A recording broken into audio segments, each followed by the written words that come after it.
안녕하세요. 저는 질병관리본부 긴급상황센터 신종감염병대응과 역학조사관 김화미입니다. 오늘 저희가 코로나19 역학조사 관련해서 선생님들께 이제 강의를 이제 하게 되는데요. 제 파트는 챕터 1이고 역학조사의 기본 개요입니다. 선생님들께서 이제 그 막 역학조사에 입문하신 선생님들도 계실 것이고 또 몇 번 현장에 같이 나가서 그 참여하신 분도 아마 계실 것으로 알고 있습니다. 제가 다루는 파트는 이제 그 우리 지침에 기반을 해서 쌤들께서 그 가장 기본적인 거 현장에 나갔을 때 그리고 또 들어왔을 때 반드시 이 부분은 지켜져야 된다. 아니면 뭐 환자나 접촉자에게 그 언급이 되어져야 된다. 이런 부분들을 좀 중심으로 해서 말씀을 드리겠습니다. 현장 자체가 굉장히 이렇게 다이나믹하게 돌아가기 때문에 그 아마 현장을 나중에 나가보시면 알겠지만 굉장히 케이스 바이 케이스입니다. 그래서 현장이 이렇다 저렇다라고 말씀드리기는 조금 오늘은 단언하기는 어려울 것 같고요. 대신 기본적인 거 위주로 저는 설명을 드리도록 하고 나머지 시간에 조금 더 자세한 부분은 풀어나가도록 하겠습니다. 일단 먼저 역학조사 이제 기본 개요인데요. 기본 개요 중에서 역학조사의 기본 개요를 이제 한 장으로 저희가 정리를 했습니다. 저희가 6화 원칙 중에서 이제 정리를 한 건데요. 역학조사를 하는 목적은 이미 선생님들께서 다 인지하고 계시겠지만 그 확진자로 인해서 추가 전파를 더 이상 시키지 않도록 하는 것이 저희 역학조사의 가장 큰 목적입니다. 그런 의미에서 그 확진자가 과연 어디로부터 감염을 받게 되었는지, 감염을 일으키게 되었는지, 그 다음에 또 혹시 이 확진자를 통하여서 다른 그 제2의 또 제3의 우리가 N차 전파라고 하는 그 언론에서 자주 얘기되는 부분 있잖아요. 그런 N차 전파가 얼마만큼 그 발생할지 이제 이런 것들을 확인을 하면서 더 이상의 그 감염을 방지하기 위해서 이제 하는 부분이라고 하시면 되겠습니다. 그래서 이 사람의 이제 감염원이 어딘지를 찾는 게 중요하고 이 사람으로부터 감염을 받은 사람이 어느 정도 규모인지를 파악하는 것이 이제 저희 역학조사의 이유이자 목적이 되겠습니다. 저희 역학조사는 가장 기본적으로 무엇을 역학조사를 하느냐, 우리 감염병을 중심으로 사람과 그 감염병 그 사람이 이제 어떤 장소를 갔을 것이고 어떤 시간에 그 장소를 가게 됐을 텐데요. 그 사람, 시간, 장소 이렇게 하고 그다음에 증상이 나타난 여부를 가지고 여부를 파악을 하게 됩니다. 그래서 이제 역학조사 교육을 받게 되면 TPP라는 얘기를 많이 들으시게 되는데요. T, time, P, place, P, person 이렇게 하고 거기 이제 증상이 가장 중요한 또 역학조사의 포인트이기 때문에 네 가지를 이제 가장 중점적으로 확인하신다라고 생각하시면 되겠습니다. 역학조사의 기법은 어떻게 그러면 역학조사를 이루게 되느냐? 크게는 두 가지입니다. 첫 번째는 가장 기본적인 것은 면담입니다. 면담조사입니다. 두 번째는 이제 그 주관적인 진술이죠. 면담이라고 하는 진술을 이제 객관적으로 보완하는 방법들이 있습니다. 저희가 이제 언론에 뭐 동선 GPS 동선 추적, 뭐 카드 결제 이런 내용들이 좀 많이 이제 언론에서 다루어지고 중요한 것처럼 다루어지다 보니까 그 부분이 이제 굉장히 중요한 파트처럼 여겨지는 게 사실입니다. 그렇지만 그게 중요하지 않은 건 아니지만 역학조사에서 가장 중요한 그 역학조사 기법은 그 면담조사입니다. 면담조사, 기초적인 면담조사를 통해서 충분하게 저희가 알고자 하는 내용들을 확인을 하고 그다음에 객관적인 그 사실 확인, 예를 들어서 GPS, 우리가 이제 아까 말씀드린 GPS라든지 카드 사용 내역이라든지 아니면 저희가 그 약국 그 조회력, 병원 방문력 이런 것들 DUR들을 확인을 함으로써 이분의 그 환자분의 진술이 맞는지 틀린지 아니면 더 보완할 것이 있는지 이런 것들을 이제 객관적으로 부차적으로 확인하신다고 생각하시면 되겠습니다. 역학조사는 그럼 언제 하느냐? 여기 나와 있는 것처럼 지체 없이 조사를 하시면 되겠습니다. 그리고 우리가 이제 지체 없이 역학조사를 하는 부분은 저희 조사자의 입장에서 이제 지체 없는 조사가 이루어져야 되겠고요. 이제 환자 상황에서의 언제를 저희가 조사를 하느냐를 생각을 하시면 그 환자의 최초 증상 발생일이 가장 중요한 기준점이 됩니다.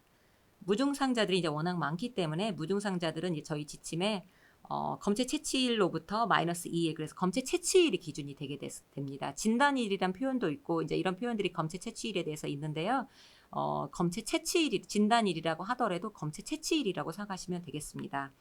그래서 감염원, 그러니까 이 확진자가 누군가로부터 감염을 받았을 텐데 그 감염원을 찾는 것은 잠복기를 기준으로 마이너스 14일의 행적을 이제 확인하시면 되겠고, 접촉자는 저희가 지침에 나와 있는 바처럼 증상 발생일, 최초 증상 발생일입니다. 최초 증상 발생일 마이너스 2일부터 그 다음에 이렇게 격리될 때까지, 격리되어서 격리병상에 이송될 때까지 그 기간 동안에 추가 확진자, 그러니까 추가 전파자, 접촉자가 있는지를 확인하시면 되겠고, 아까 말씀드린 것처럼 무증상이면, 증상이 없는 사람이면 그 최초 증상일 자리에 검체 채취일을 넣으시면 될 것 같습니다. 그래서 저희가 이제 역학조사 하게 되면 크게 환자 사례 조사가 있게 되겠고요. 그 다음에 이제 접촉자 조사가 있게 되겠습니다. 이 부분은 저희 이제 9-2판 같은 경우에는 저희 지침 19페이지에 나와 있습니다. 그래서 일단은 환자 사례 조사하면 환자를 대상으로 한 역학조사가 되겠는데요. 목적은 조금 전에 말씀드린 것처럼 감염원 파악과 접촉자 파악입니다. 이 두 가지가 파악되어야만 추가 전파를 얼마만큼 시킬지도 가늠을 하게 되고, 그 다음에 저희가 또 찾아서 격리를 시키고 검사를 받게 함으로써 더 이상의 전파를 막는 효과를 가져오게 됩니다. 주체 보건소는 최초 인지 보건소입니다. 예를 들어서 보통 이제 의료기관을 통해서 신고하는 경우들이 있을 수가 있는데요.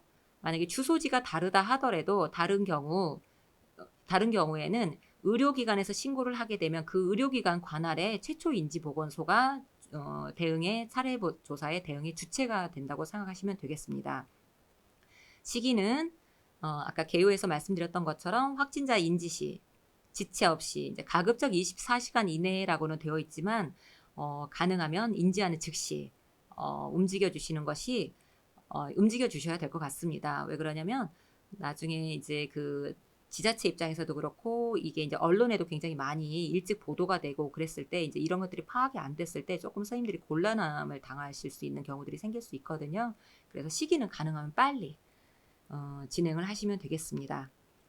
방법은 감염병 예방법, 저희가 이제 하는 역학조사는 모든 역학조사는 감염병 예방법에 따라 조사가 이루어집니다.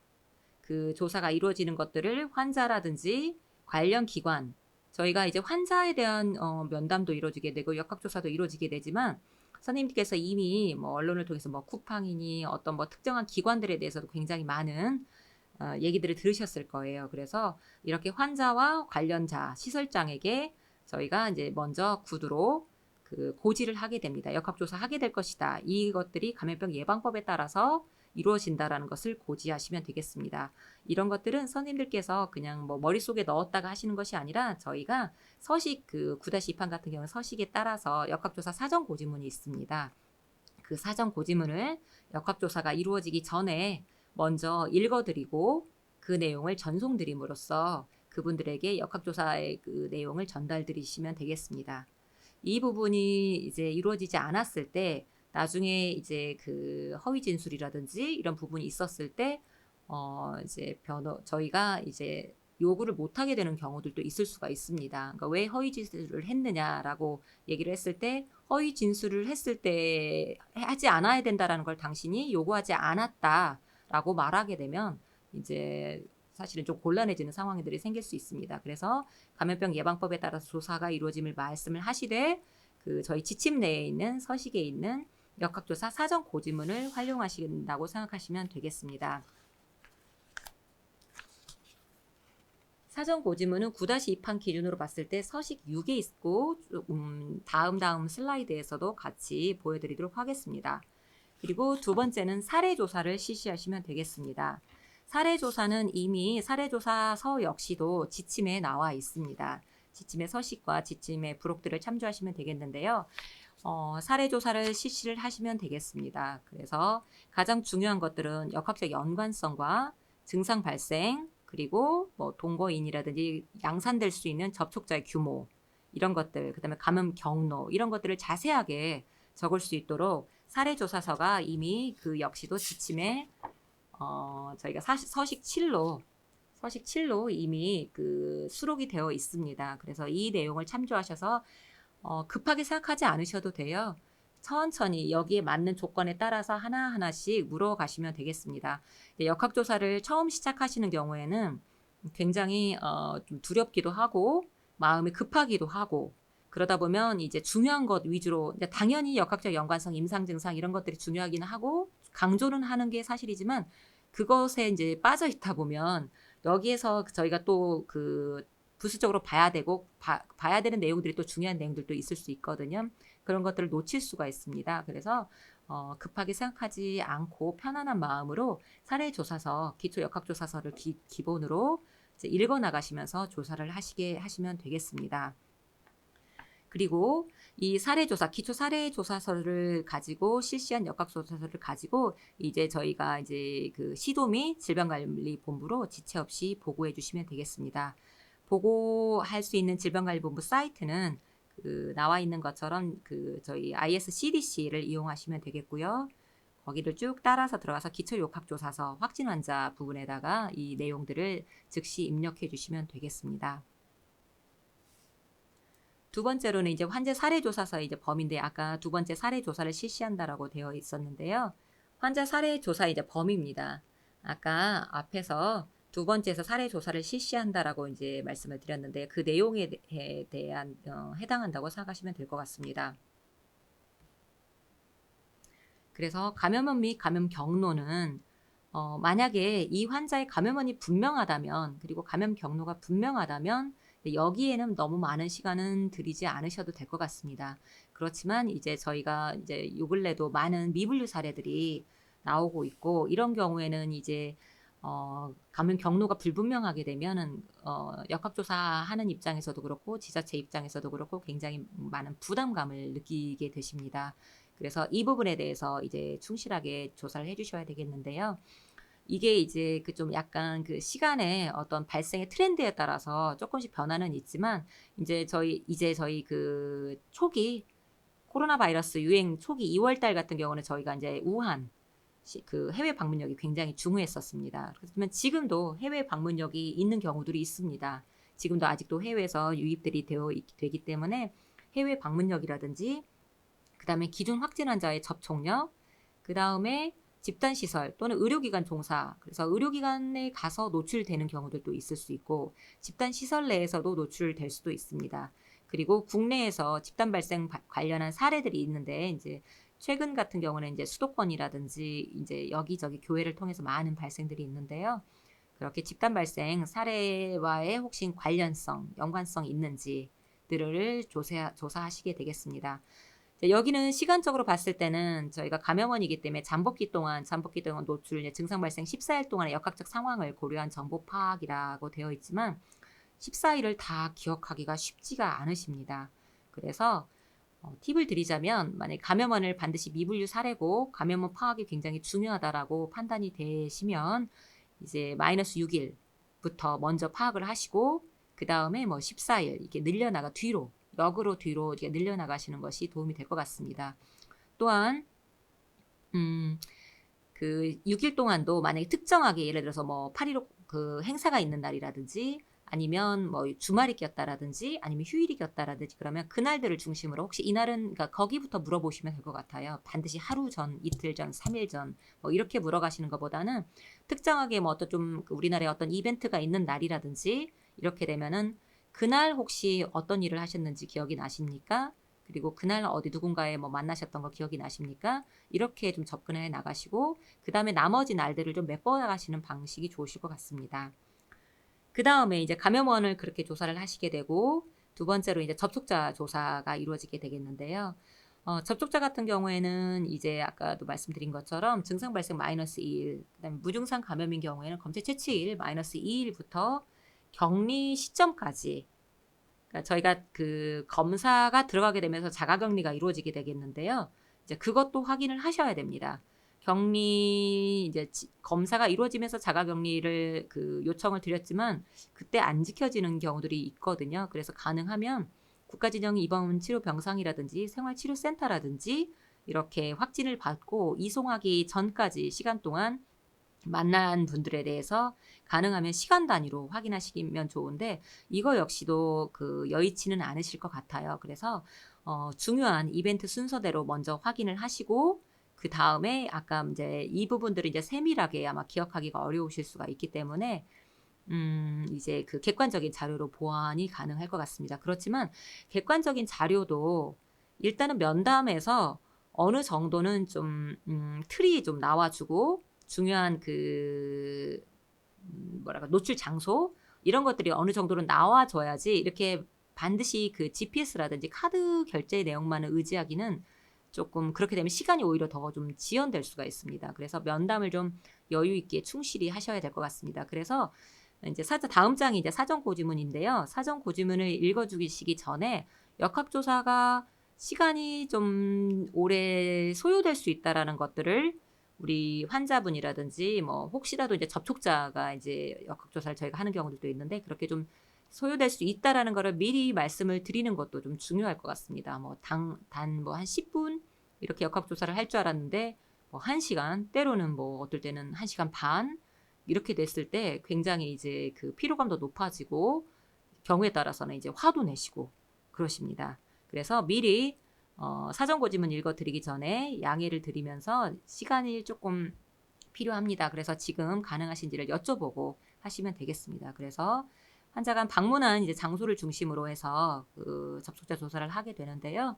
접촉자 범위는 뭐 시도 즉각 대응팀이 확진 환자의 증상이라든지 마스크 착용 여부라든지 체류 시간, 노출 상황, 시기 등을 고려해서 결정하시면 되겠습니다.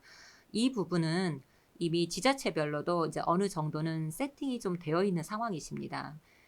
획일적으로 마스크를 이렇게 썼을 때 이렇게 하자 이렇게는 좀 말씀드리기는 어려울 것 같아요. 이제 지침에서는 어느 정도 가이드를 주긴 하지만 지자체별로 이미 이제 역학조사를 수행하시면서 지자체의 시도의 역학조사관 선생님 아니면 방역관께서 어느 정도는 뭐 마스크 같은 경우에도 이 정도 썼을 때는 뭐 우리가 환자를 보겠다 아니다 이런 것들이 어느 정도 기준들이 좀 있습니다. 그래서 그 기준들을 참조하시면 되겠습니다. 그 기준들이 너무 크게 범위에서는 저희 기준점에서는 벗어나지 않기 때문에 그런 부분들을 시도의 내용들을 적용하시면 되겠습니다. 그래서 마스크 착용 여부라든지 당연히 이제 체류 시간이 좀 길게 되면 아무래도 노출 위험이 크겠습니다. 그래서 체류 시간이라든지 그다음에 노출 상황이라면은 노출 상황이라든지 시기라든지 이런 것들을 이제 고려해서 접촉자 조사를 진행을 하시면 되겠습니다. 접촉자 조사를 진행하고 이분이 이제 접촉자라고 이제 판단이 되시게 되면 이제 자가격리 조치를 이제 즉시 시행해야 될 필요성이 있습니다. 이 부분은 뒤에서 설명드리도록 하겠습니다. 조금 전에 말씀드렸던 것처럼 이 부분은 역학조사 사전 고지문이고 저희 서식 6에 있습니다. 한번 이거는 읽어보시면 아마 지금 읽어보지 않으시면은 읽어보실 기회가 없으실 것 같아요. 그래서 해당 내용을 한번 읽게 되면은 이런 내용들이 있구나. 전반부는 저희의 역학조사의 이유와 그다음에 허위 진술을 하지 않도록 하는 이제 위반 시의 상황에 대해서 이제 기술이 되어 있고요. 후반부로 갔을 때는 이제 저희가 이 개인 정보들을 수집을 하겠다라는 내용입니다. 그리고 그 개인 정보들을 어떻게 관리를 하는지 그리고 이의가 있을 때 어떤 식으로 신청을 해야 되는지 이런 부분에 대해서 안내가 되어 있습니다. 해당 부분을 제가 30초 정도 시간을 잠깐 드릴 테니까 한번 눈으로라도 좀 같이 읽어보시겠어요? 네. 여기 나와 있는 것처럼 30초가 됐는지 모르겠는데요. 감염병 예방 및 관리에 관한 법률이다. 그 다음에 18조다. 18조에 따라서 역학조사를 한다라는 내용이 있습니다. 그리고 거부, 방해, 회피해서는 안 된다. 거기에 대한 벌칙 조항이 있고 그 다음에 의료기관 이용력이라든지 이런 부분들을 저희가 이제 쓰게 될 거다. 특히 카드 정보를 조회를 하게 되면 우리 환자분의 카드 정보를 저희가 조회를 하잖아요. 그러면 그 카드 회사에서 환자분의 휴대폰 문자 메시지로 정보를 저희가 확인한 것들이 이렇게 가게 된다고 해요. 가게 된다고 하기 때문에 전혀 이런 것들이 언급이 안 되게 되면은 나의 개인 정보를 왜 누가 함부로 이렇게 가져가는가 이런 의의들을 제기할 수 있기 때문에 이런 내용들은 좀 읽어주시고 같이 이 내용들 찍어서 나중에 사인을 하셔서 찍으신 다음에 상대의 우리 환자분에게 아니면 시설의 관리장에게 이것들을 전달드리면 되겠습니다. 목적은 저희가 우리가 사실 범죄인 취조하는 거는 아니잖아요. 역학조사라는 것 자체가. 그러니까 협조를 요청하는 부분입니다. 그래서 사전고지문을 강압적으로 읽어드려라 라는 부분은 아니고요. 저희가 이제 이 부분은 모든 분에게 적용이 된다라는 것도 이해를 시켜주시고, 그래서 선생님뿐만 아니라 모든 분들에게 이게 형식적인 절차이면서 반드시 필요한 절차이기 때문에 읽어드리는 부분입니다라고 이제 편안하게 말씀하시면서 읽어드리면 상대방도 좀 편안하게 받아들이세요. 저희가 이제 경직돼서 하게 되면은 상대방도 이제 경직돼서 이제 하다가 중단을 하거나 아니면 그렇게 할 거면 저는 안 하겠습니다. 이러시는 경우들도 있을 수는 있습니다. 그래서 협조를 얻어내는 부분이다라는 거, 협조를 해주셔야 더 많은 환자 발생이 있지 않습니다라는 점들을 좀 강조를 해주시면 좋으실 것 같습니다. 다음은 저희가 이제 그 신고 부분입니다. 아까 신고 부분은 이미 지자체에서 잘 하고 계시니까 지나가도록 하겠는데, 이거는 이제 역학조사가 이미 이루어지기 전에 조사 대상 유증상자로 신고할 때 이제 신고 부분이긴 한데요. 한번 그림만 참조하시면 되겠습니다. 보건소 단위에서 처음에 우리 이제 조사 대상 유증상자로 환자 신고할 때, 그 다음에 나중에 양성으로 바뀌게 되면 또 이 화면에서 이제 그 양성으로, 지금은 이제 검사 진행 중으로 보이실 거예요. 그래서 혹시 이제 역학조사 부분 담당하시는 부분은 아니시겠지만 감시 담당하시는 부분이라면 이 부분도 바뀌어야 이제 전반적인 행정 절차가 이루어지게 됩니다. 그래서 이 부분이 있다라는 거 인지하시면 되겠고요. 저희가 미분류 사례 같은 경우에는 여기에 그 발생 신고에 비고란에 그 빨간 줄로 되어 있는데요. 조사 대상 유증상자 1입니다. 사례 조사가 이제 조사 대상 유증상자 1이 있으니까 여기로 이제 신고를 하시면 되겠습니다. 그리고 아까 조금 전에 말씀드렸던 이게 서식 7에 있는 기초 역학조사서입니다. 그래서 여기 이제 자세히 보시겠지만 굉장히 좀 자세하게 이렇게 쓰도록 되어 있습니다. 특히 이제 저희가 중요하게 생각하는 부분은 요즘은 근래는 직업입니다. 직업들도 좀 기타라고 되어 있는 경우들이 많아요. 그렇게 되는데 나중에 이제 알게 되면 예를 들어서 학교 선생님이라든지 아니면 어떤 그 요양병원의 간호사라, 그러니까 요양해 주시는 분이라든지 아니면 도우미라든지 아니면 간호사라든지 이렇게 되게 되면 그 사람이 이제 그 사람이 이제 만났던 그 환자들이라든지, 그러니까 그 대상자들이 이제 고위험군이고 또 집단 발생을 일으킬 수 있는 그 종사군임에도 불구하고 이런 것들이 파악이 안 되면 조치가 늦어질 수가 있어요. 조치가 늦어질 수 있기 때문에 근래에는 이제 이 직업력 조사를 저희가 좀 많이 강조를 드리고 있습니다. 그래서 이제 그 밑에도 나와 있긴 합니다. 의료기관 종사자라고 되어 있지만 요즘은 이제 의료기관 종사자뿐만 아니라 어떤 집단 시설에 이제 종사자 이런 부분들이 있으면은 저희가 반드시 확인을 하게 되므로 학교 선생님인지 아닌지, 그러면 학교 선생님이면 혹시 지금 계약 중인지 아닌지까지도 같이 파악해서 여기다가 이제 빈칸을 써주시거나 이제 이렇게 하시면 되겠습니다. 그래서 그런 부분 직업을 이제 요즘 좀 잘 조사를 해주십사 해서 이제 강조해서 드리는 말씀이고요. 여기 보시면 이제 증상 발생일이 있고 쭉 있습니다. 그래서 증상 발생일은 최초 증상 발생일을 기입을 해주시면 되겠고, 이제 뒷부분 하단은 이제 역학적 연관성이 있는 부분입니다. 그래서 서식 7 지침을 같이 갖고 계신다면 서식 7의 내용을 참조해 주시면 되겠습니다. 다음은 이제 접촉자 조사 이제 개요인데요. 네네. 저희가 이제 접촉자는 우리 이제 처음에 아까 우리 확진 환자한테 먼저 조사가 되어야 되는 부분이긴 합니다. 그래서 시간 단위별로 동선을 확인을 하는 과정에서 혹시 누구를 만났는지 이제 이런 부분을 이제 조사하는 부분이기 때문에 그 환자에 대한 사례 조사하고 접촉자에 대한 접촉자 조사는 거의 동일하게 간다라고 생각하시면 될 것 같습니다. 동일한 시점에서 동일한 자리에서 동일하게 파악이 된다라고 생각하시면 되겠습니다. 아마 지자체에 속해 계시는 그 시군구라든지 시도 단위에서는 이 접촉자 조사가 더 중요한, 감염원 조사도 중요하겠지만 접촉자 조사가 더 중요한 부분을 차지하게 될 것 같습니다. 그래서 말씀드렸던 것처럼 시도 즉각 대응팀의 지휘에 따라 접촉자 조사를 실시하게 되는데, 다시 한번 강조를 드리지만 증상 발생 -2일, 무증상인 경우에는 검체 채취일 -2일이 되겠습니다. 그리고 이미 말씀드렸던 것처럼 증상을 중심으로 해서 마스크 착용 여부라든지 체류 기간 이런 것들, 노출 상황이라든지 시기 등이 있으므로 이런 것들을 고려하시면 되겠고, 이제 이 부분은 좀 전에 설명드렸던 환자 조사에서 이제 이루어져야 되는 부분이고요. 만약에 조사가 이루어졌고 이 사람이 접촉자라고 판단이 되게 되면 이제 그 후속에 그 관리 조치들이 이루어지게 됩니다. 해당 내용들도 인지하고 계셔야 될 수 있으므로 같이 이제 설명을 드리도록 하겠습니다. 그래서 접촉자 조사 같은 경우에 접촉자 조사가 이루어지고 접촉자라고 판단이 되게 되면 저희가 시스템에 등록이 되게 되어 있습니다. 그러니까 시스템 등록을 하지 않게 되면 이제 관리가 되지를 않습니다.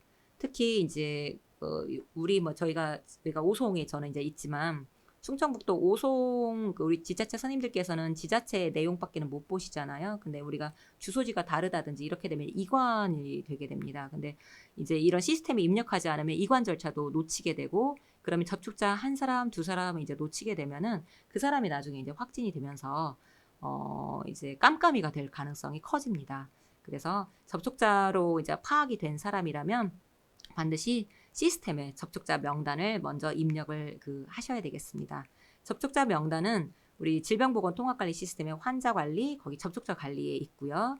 우리 서식에는 서식 10에 있습니다. 지침에 서식 10에 접촉자 관리 양식이 있는데, 한 가지 주의점은 이제 요 양식은 저희가 이제 페이지 수로 이제 그 지침 내외에 나와 있는 서식 10에 나와 있는 내용인데요. 여기에 그 단추 버튼이 있는 것들이 있어요. 단추 버튼이 있는 것들. 그거를 건드리시면 안 됩니다. 저희가 이렇게 지금 이제 그 접촉자 시스템에 들어가시게 되면은 이거를 엑셀 양식으로 다운을 받게 되어 있으십니다. 시스템에 하나하나 한 사람 한 사람 이렇게 입력을 하는 게 아니라 접촉자 양식 서식이 있는데 그 양식을 다운을 받아서 엑셀에 그냥 입력을 하고 바로 그 엑셀 자체를 업로드를 하게 되면 시스템에 한 사람 한 사람씩 걸로 다 이제 그 분산 배치가 되는, 접촉자가 분산 배치가 되게 되겠습니다. 그런데 이제 엑셀을 다루실 때 여기에 나와 있는 이제 그 단추 버튼이 있는데 단추 버튼을 이용하지 않으시고 그냥 뭐 수기로 쓴다라든지, 남녀를 선택을 해야 되는데 남이라고 그냥 쓴다라든지, 그리고 그것을 복사해서 그대로 붙인다든지, 그렇게 되면 수고하셨음에도 불구하고 나중에 업로드를 했을 때 하나도 거기에 올라가지가 않고 다시 한번 수기 작업을 하셔야 될 수가 있습니다. 그래서 그 접촉자 10에 따른 양식이 있는데 그거를 그 시스템에서 다운로드를 받으시고요. 받으신 다음에 거기에 그 설명이 있으므로 그것들을 그 참조하셔서 그 작성을 하시고 그것들을 바로 거기에 업로드를 시키시면 되겠습니다. 시스템에 그 명단을 등록을 하시게 되는 게 이제 큰 역할이 되겠고요. 실거주지가 다른 경우에는 우리 보건소에서 이제 보건소로 이관 조치를 실시하시면 되겠습니다. 그리고 가장 중요한 부분은 우리 자가격리 대상자에게 일단은 유선으로 먼저 통보를, 당신이 자가격리의 이러한 사유로 인하여 접촉자로 분류되셨고 접촉자에 해당되므로 지금부터 자가격리를 들어가셔야 됩니다. 라고 먼저 유선으로 통보를 하셔야 되겠습니다. 그리고 난 다음에는 저희가 이제 격리 통지서를 이제 발부하도록 되어 있습니다.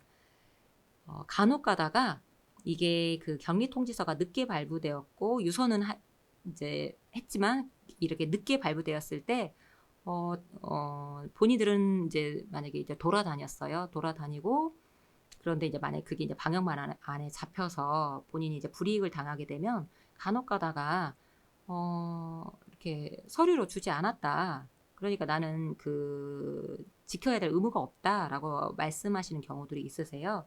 그래서 이것들을 이제 보완하기 위해서 지침의 20페이지에 보면은 해당 내용에 대해서도 좀 나와 있습니다. 그래서 문서가 우선이긴 하지만 신속 처리가 필요하다든지 사안이 경미한 경우에는 말 또는 그 밖의 방법으로 먼저 그 요청할 수 있다라고 되어 있으므로 그 저희 9-2판 지침 20페이지 부분도 참조하시면 되겠습니다. 그래서 일단은 격리 통지서도 시스템 안에서 격리 통지서를 발급하도록 되어 있습니다. 그것을 발급해서 문자라든지 아니면 이제 그 뭐 직접 전달이든지 이런 방식으로 전달을 하시면 되겠습니다. 네. 우리가 접촉자 이제 그 접촉자 조사 양식에서 아까 제가 그 서식 10을 말씀드렸는데요. 그 서식 10에 엑셀을 다운받아서 그 서식 10에 있는 것들을 이제 작성해서 시스템에 업로드를 한다라고 되어 있는데 이제 그거는 그 부분은 이제 시스템에 관련된 부분 이제 저희가 이제 그 진짜 일이 돌아가야 되는 부분이기 때문에 관련된 부분이고요. 이제 그 다음 장에 나와 있는 부분은 이동 경로에 따른 동선입니다.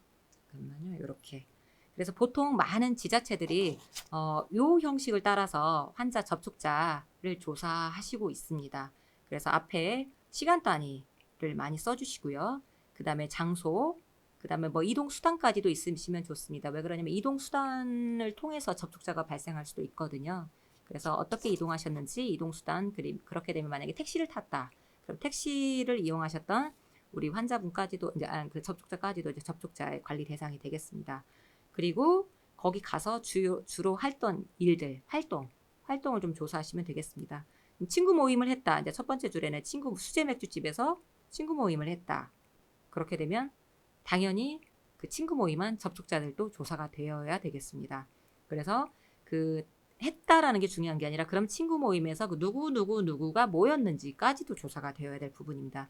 이제 우리 지금 파워포인트 상에서는 접촉자 숫자만 나와 있긴 하지만 이제 그 지자체별로는 이제 엑셀 양식을 쓴다든지 한글 양식을 써서 접촉자를 여기다 자세하게 이제 전화번호까지도 확인을 해서 기록하기도 합니다. 그렇게 되면 이제 한눈에 보기 쉽기 때문에 이렇게 그 조사를 하면서 같이 조사하신다고 생각하시면 되겠습니다. 그리고 그 두 번째 보게 되면 이제 뭐 귀가할 때 택시를 탔다. 그럼 이제 택시 기사 한 분이 당연히 있겠죠. 그래서 그렇게 접촉자 수를 확인을 하고 최대한 이 환자 한 사람을 통해서 몇 명의 접촉자가 양산됐는지를 확인하실 수 있도록 이런 양식들을 쓴다라는 것들을 이제 인지하고 계시면 되겠습니다. 그래서 이제 마지막 슬라이드인데요. 이미 이제 접촉자 조사에 이제 개요에서 다 설명을 드렸고, 그 다음에 우리가 이제 조사할 때, 이제 이거를 뭐 심층조사라고 하기도 하지만, 어쨌든 조사할 때 쓰는 양식, 이런 양식들을 쓴다, 이런 것들도 이제 말씀을 드렸습니다. 말씀을 드렸는데, 이제 접촉자의 그 관리는 이미 이제 설명드린 내용인데요. 한 번 더 이제 강조해 드리려고 다시 한번 그 말씀드리고자 합니다. 그래서 일단 그 가족 동거인들, 특히 최초 인지 보건소가 이제 이 접촉자 관리 같은 경우도 최초 인지 보건소가 먼저 그 실행을 하시게 되면 되겠습니다. 그래서 당연히 가족 같은 경우에는 동거 여부를 확인을 하셔서 동거하지 않는 가족들도 있거든요. 간혹 가다가. 그래서 자가격리 명령까지 내렸는데 나중에 보면 동거하지 않습니다. 이제 이렇게 되는 경우들도 실질적으로 있었습니다. 그래서 그 동거인, 특히 가족 같은 경우도 동거하는지 여부 확인하고 난 다음에 이 부분은 이제 그 가장 그 중요한 부분이 될 수도 있는데요. 우리가 접촉자 조사를 이제 이렇게 이런 양식을 따라서 하기도 하고라고 하지만 가족은 사실은 뭐 동거 여부만 확인되면 조사할 것까지도 없을 수도 있어요. 그러니까 자가격리를 가능하면 빨리 시킬 수가 있거든요. 그리고 가족한테는 가장 많은 시간이라든지 공간을 같이 그 공유를 했기 때문에 가능한 한 빨리 가족들은 자가격리가 이루어져야 되겠습니다. 그래서 가족 같은 경우에는 확인을 하시고 먼저 일단은 가족 여부를 먼저 확인을 하신 다음에 자가격리 조치를 시행을 하시면 되겠습니다.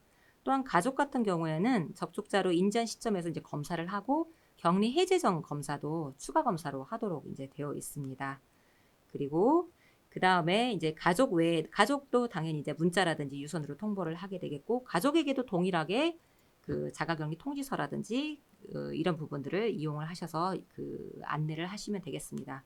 그래서 그 가족 및 접촉자를 파악을 해서 자가격리 조치를 시행해 주시면 되겠고요. 두 번째로 이제 접촉자가 이렇게 개인별 접촉자가 아니라 이제 큰 시설이라든지 집단 시설 이런 전체 인원들이 다 대상이 될 때가 있습니다. 이 해당 부분은 챕터 3에서 이제 다시 설명을 드릴 예정이므로 이제 이 부분에 대해서는 그 챕터 3의 내용들을 참조하시면 되겠습니다. 그래서 거기에 다양한 위험 평가의 그 배경이라든지 그 방법이라든지 내용이라든지 이런 부분들을 설명드리게 되므로 그 큰 시설에서는 어떤 식으로 접촉자가 평가가 되고 조사가 되어지는 부분은 챕터 3을 참조하여 주시고 저는 이제 간략하게 저희 그 지침에서 가장 중요하게 다루고 있는 접촉자 조사 부분, 시점이라든지 대상자, 그다음에 관리, 방안에 대해서 주로 기본적인 것들을 이제 다뤄드렸고요.